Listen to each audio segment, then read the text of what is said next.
Ladies and gentlemen, thank you for attending the next Warriors Corner. At this time, please give a warm welcome from Lieutenant General Ben Hodges.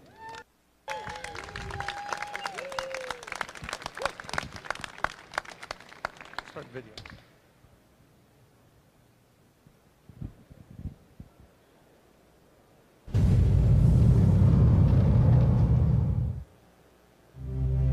Russia breaking international law, turmoil in North Africa and the Middle East, the refugee and migration crisis, international terrorism, hybrid warfare, and cyber attacks.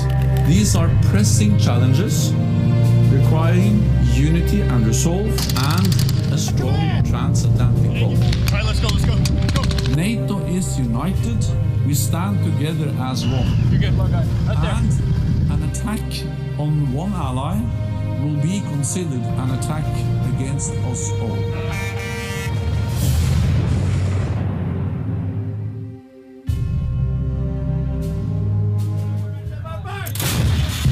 If you look at USAREUR and what they're doing, they're integral. If you look at just the exercise and the training that they've been doing, the change in tasks, the complexity of those tasks, the distances of the moves they've made in some of the exercises in the Baltics, Romania and Bulgaria. Those are all good examples of, one, a change in mindset, a change in the tasks that we have to do, and the change in the way that we go about our training and readiness. Preparing for combat means fighting like it's combat. And this kind of training and these challenges and this stress that we've placed on the soldiers here, this is as hard as we can make it. You know, our guys haven't slept well, they haven't eaten well, they've been out in 100-degree temperatures, and then they come out and they performed every single day.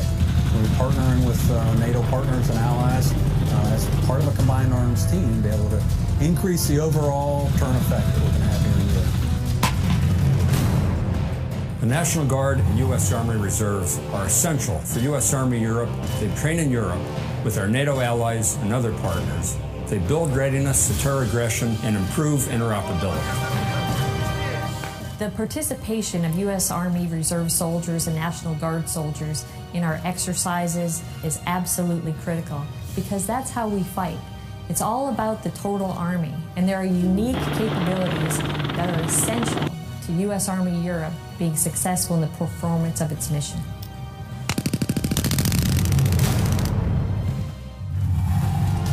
It's important that we are ready, always ready. Readiness means today that we act multinational together and integrated. We'll start moving into 4 other countries where we'll begin either our training to sustain our readiness or training with our allied partners. I think we're going to experience more training and that ability to really show our allies that we're here because it creates alliance. It's reassuring that, hey, we got their backs, they have our backs. We let them be creative. We let them be tank commanders again. We let them almost choose their own destiny. It is critically important that our junior leaders be able to work with their allies and our partners to practice their trade, to excel beyond what they consider to be their capabilities, because we challenge them at every turn to be leaders. So we're teaching squad leaders, section leaders, platoon sergeants how to work with countries that they wouldn't necessarily maneuver with or fight with on a regular basis. You know, I'm only a private and I get to do a lot of stuff that, you know, some people who are more high ranking than me have never done before.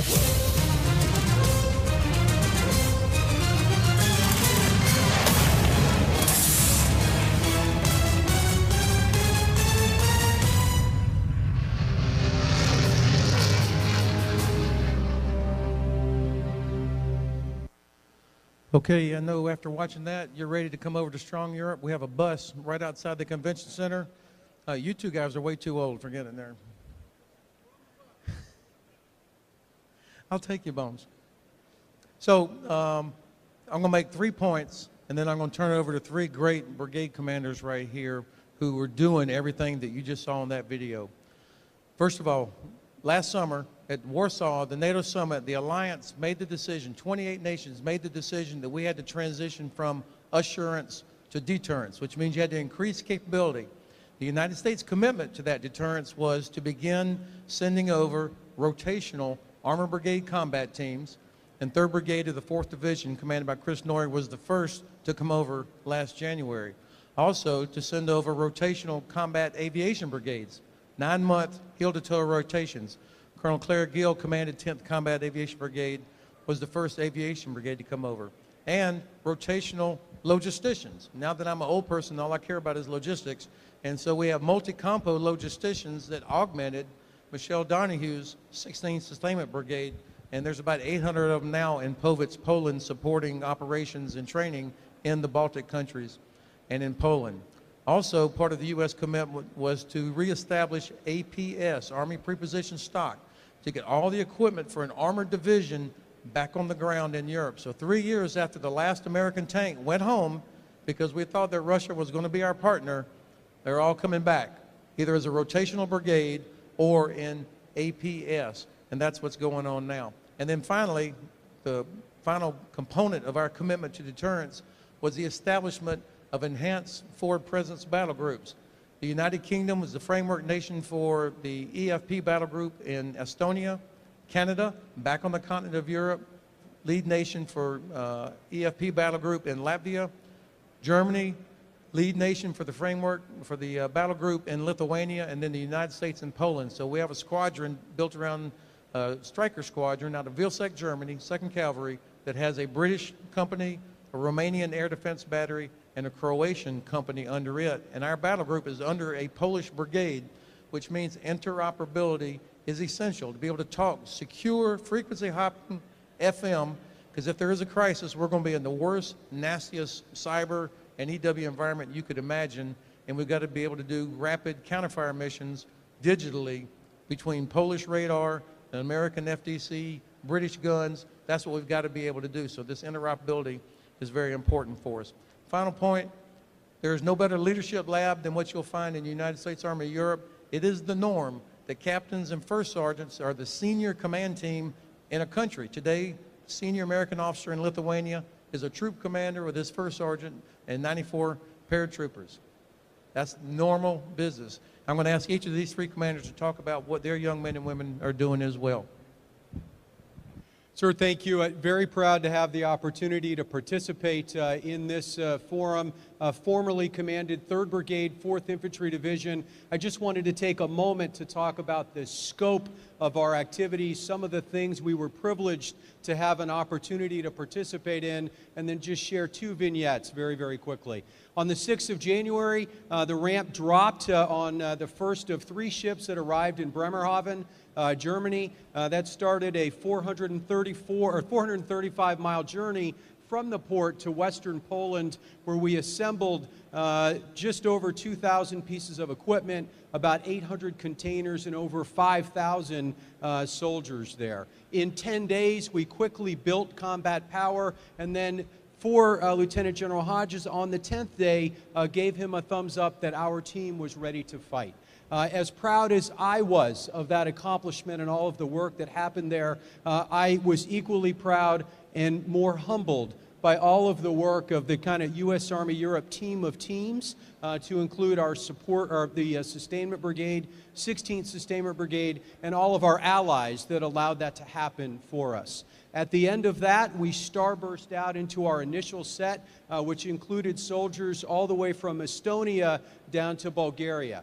The distance from the northern tip of where our soldiers were to the southern part was just over 1,450 miles. That's equivalent to the northern part of Maine to the southern tip of Florida, the entire East Coast.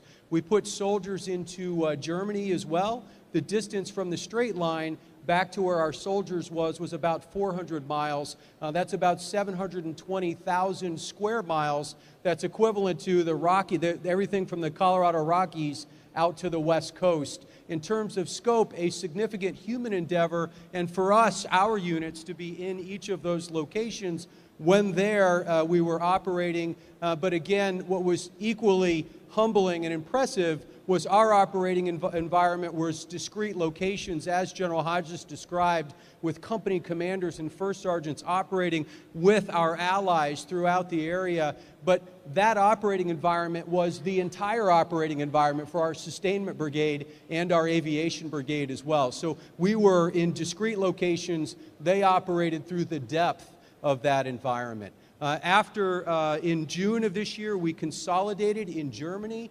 We conducted battalion and brigade level training and then moved the brigade again. And so when that ramp dropped on 6 January, that started several events of disaggregating, reaggregating, and moving throughout Europe. And then over the summer, conducted an operation in Atlantic Resolve South, Sabre Guardian, and then the brigade returned back to Germany for collective training, moved back into Poland, and they're currently doing a transition with 2nd Brigade, 1st Infantry Division.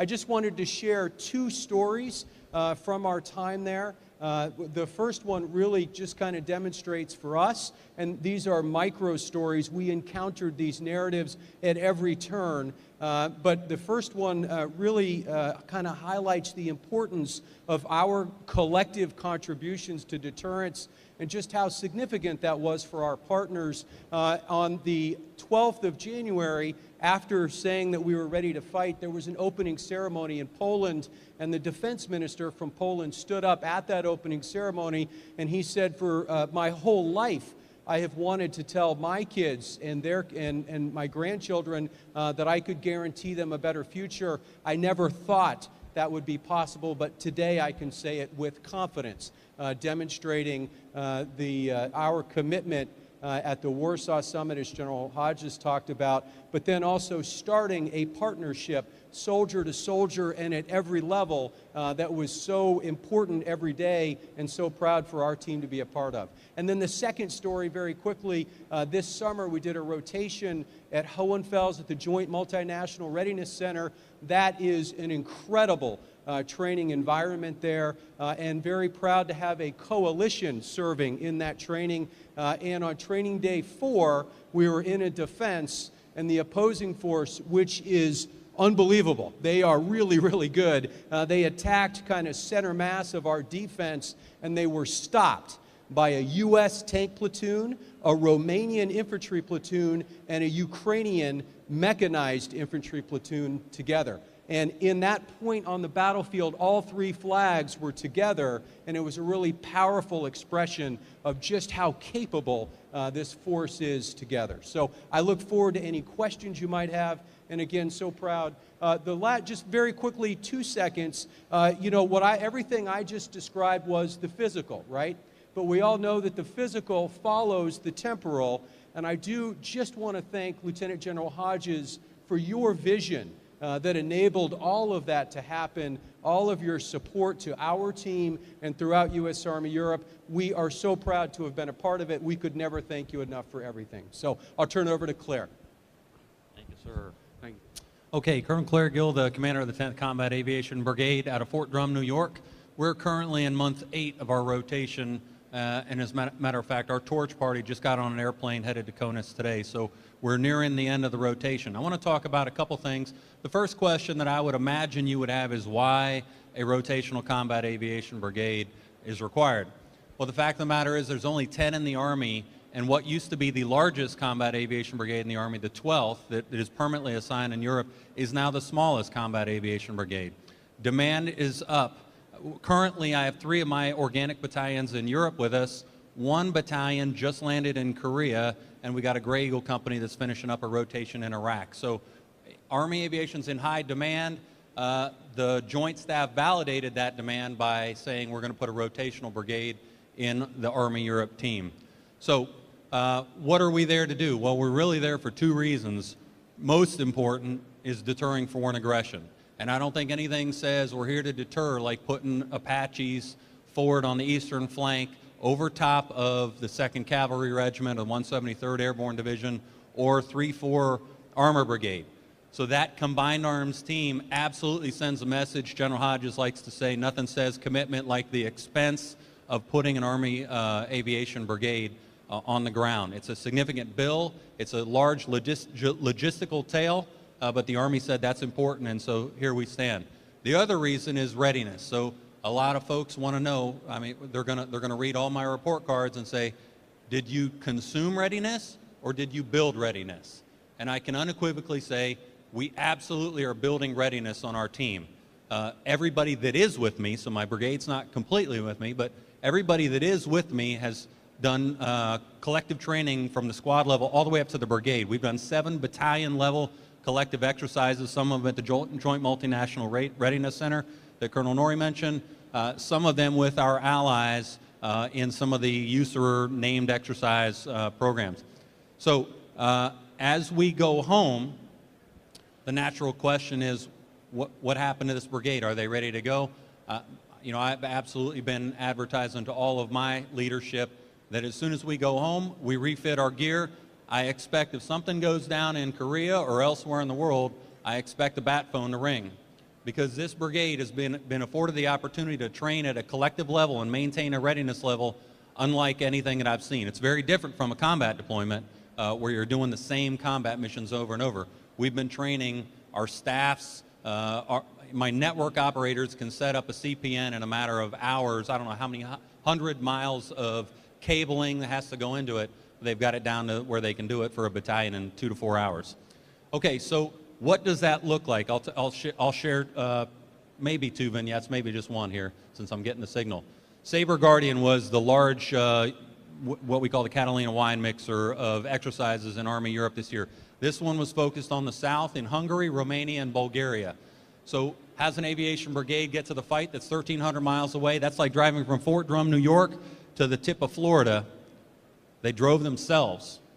That's 5 days of driving in a Humvee or an LMTV with your hat on, miserable, hot conditions, 5 days driving through the night. Sometimes you're on nice autobahns, sometimes you're on dirt roads where folks just don't pay attention to rules and regulations.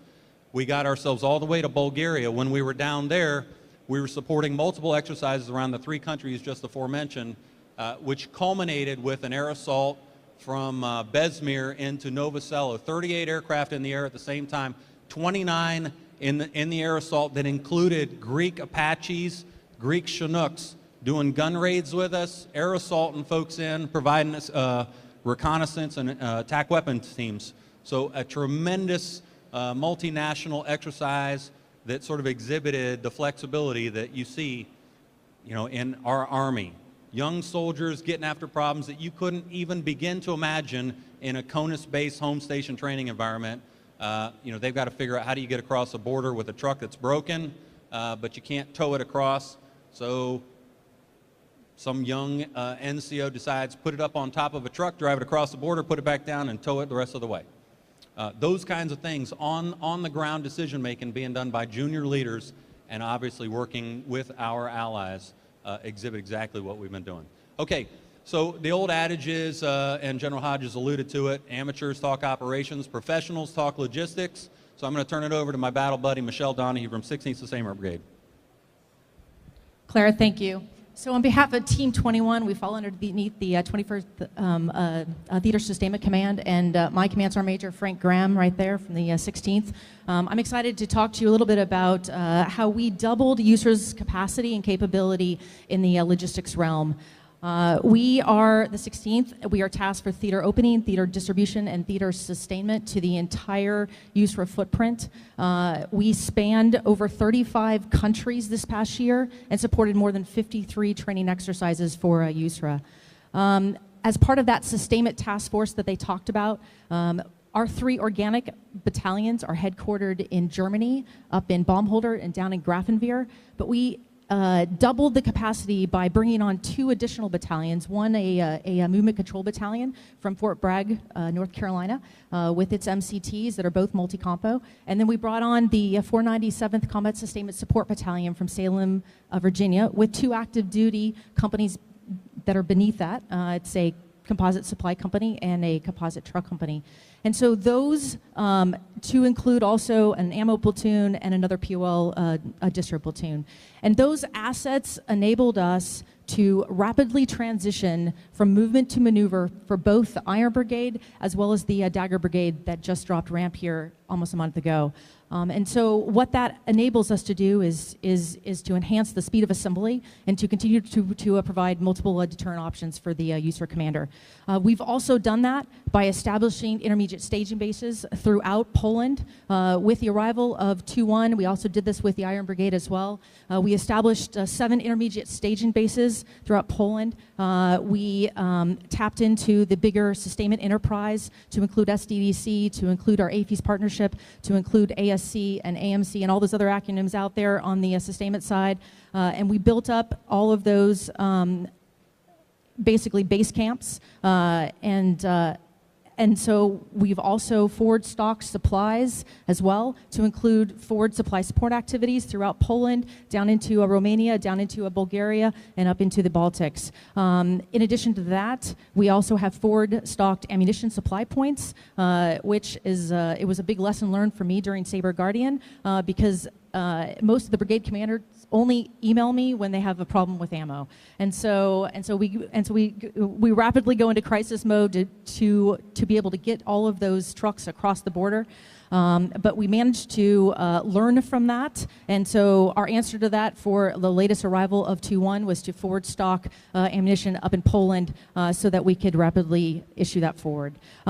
In addition to that, we have enhanced the freedom of movement for the Alliance. I must honestly say that in support of 2CR, who just launched an eatery in support of 2-1, what we did was they were able to rapidly cross multiple borders to get into Poland. I will tell you that we're still having some challenges with oversized and ADR cargo, more on the Class 5 side of the house. But we've made great strides by embedding young junior leaders into national movement coordination centers across all of those Baltic and down into those Black Sea countries. In addition to that, we have also just been able to deliver sustainment to the point of need. So I will just say that the sustainment enterprise has come to bear for USAREUR, and we essentially, besides potentially an additional couple HETs, and maybe some more rail capacity, we are doing some amazing things there. So sir, with that, we'll take some questions. Okay, so let me say one thing before we take questions. Now, why are we in Europe? The economic relationship between the United States and the European Union is 5 times more than it is anywhere else in the world. So if for no other reason, for our own economic prosperity, stability and security in Europe is essential.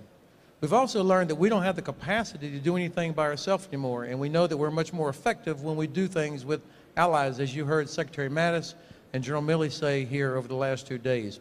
All of our best and most reliable allies and partners come from Europe, Canada, and Australia.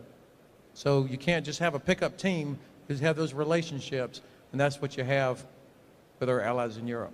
Okay, I think we've got about 10 minutes. I'm looking forward to any hard questions that I can pass quickly over to one of them. Chip.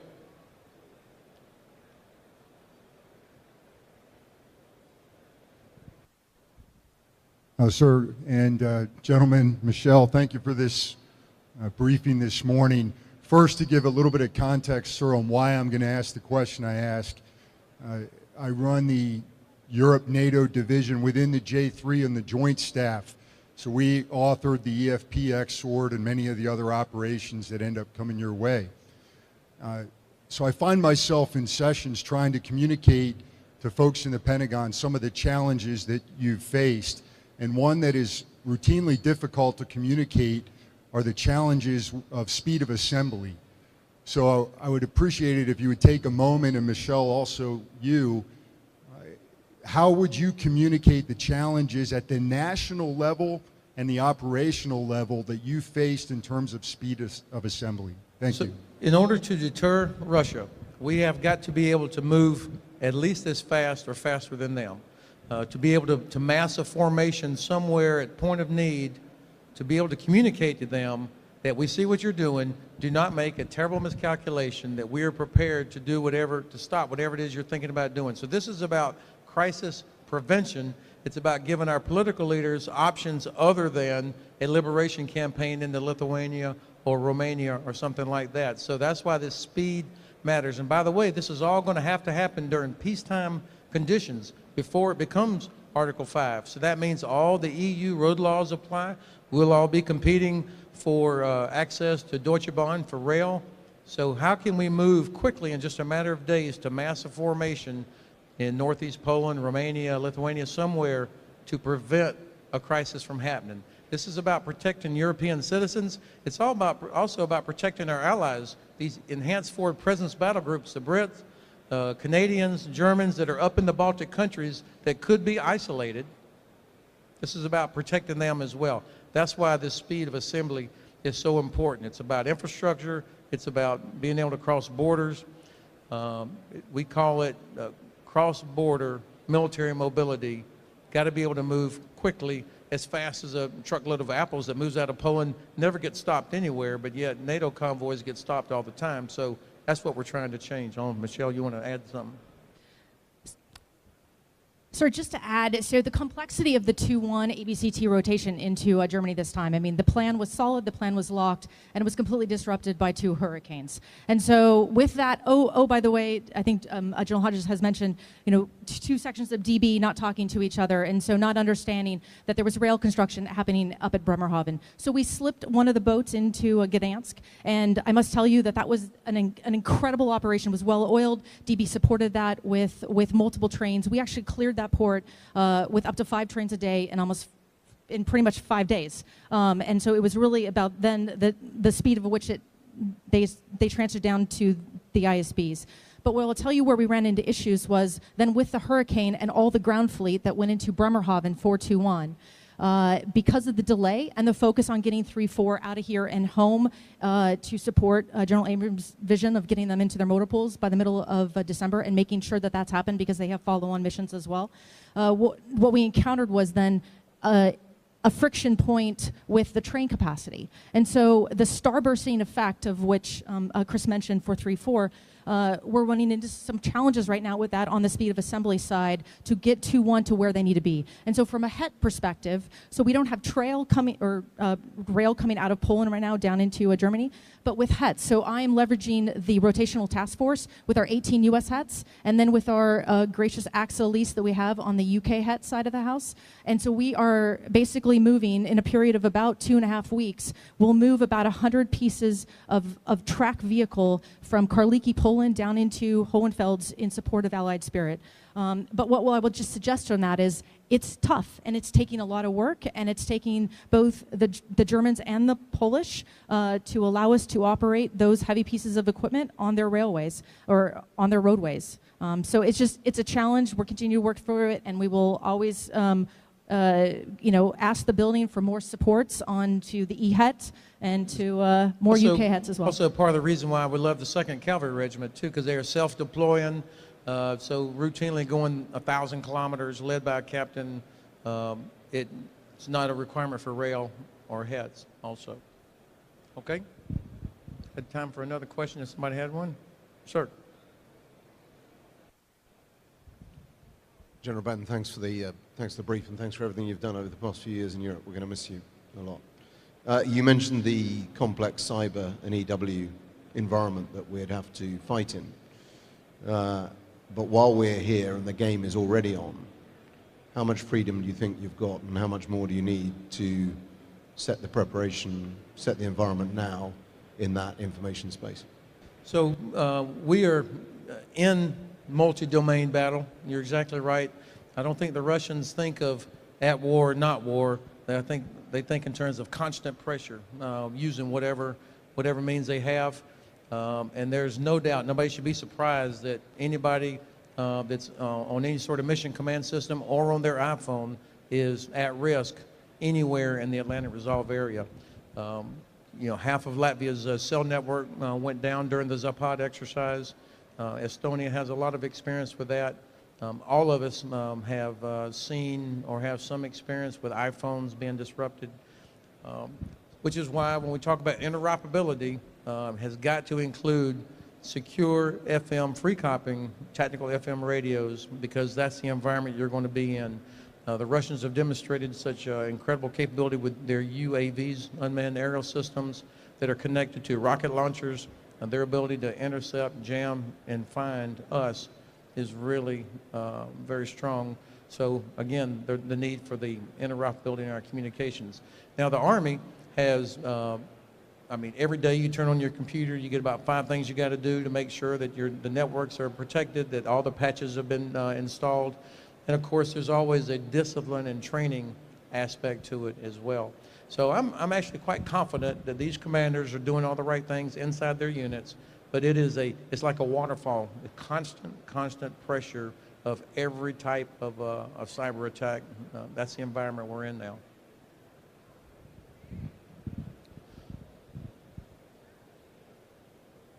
Yes, sir. Hans Ottesen, Army Reserve. This reminds me a lot of the old Reforger exercises from the 80s and 90s. Are they going back to that playbook? Well, you don't look old enough to have been a Reforger soldier there. There's a little gray on there. Okay. Well, here's the similarities. The commitment of the United States to security and stability in Europe, the zillions of dollars that we spent for Reforger, we're doing that again with rotational forces, as well as putting an armored division on the ground in Europe in storage sites. Great job by Army Material Command. Those sites are in Eygelshoven in the Netherlands and Zoetendaal in Belgium, both of which were traditional pumpkin sites. UK gave us Doelman, which was one of their storage sites. We use Misau in Kaiserslautern, and by 2021 we'll have the 5th and final site built in Powitz, Poland, paid for by NATO, by the way. So equipment and storage, bringing over rotational forces. The Chief of Staff of the U.S. Army has talked about the need to practice emergency deployments. We've just had a battalion from Fort Carson come over, draw equipment. So not on the same scale as Reforger, but the concept is the same. The difference now, of course, when you think about the threat and the distances, where you're not just coming into Belgium and then rolling into southern Germany. You've got to go the distances that Chris Norrie talked about, where from Baumholder to Tallinn is the same as going from St. Louis to Maine. I mean, these are the distances we're talking about. Of course, why that freedom of movement is so important. Everybody that ever served in the former West Germany, you remember those signs on every bridge that told you the load classification.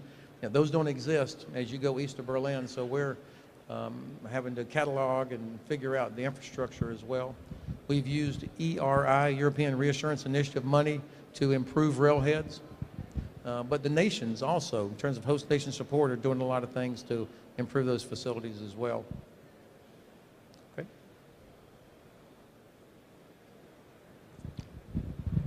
All right, great.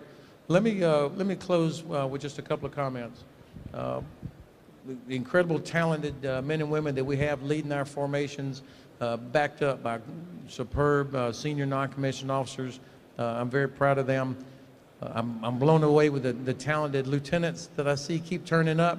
And you talk about lieutenants, you know, the country's been at war for 16 years, so they were about in the 4th grade when the war started, and they watched it, and then they still decide to step forward to be an officer in the United States Army, knowing that they're probably going to deploy somewhere.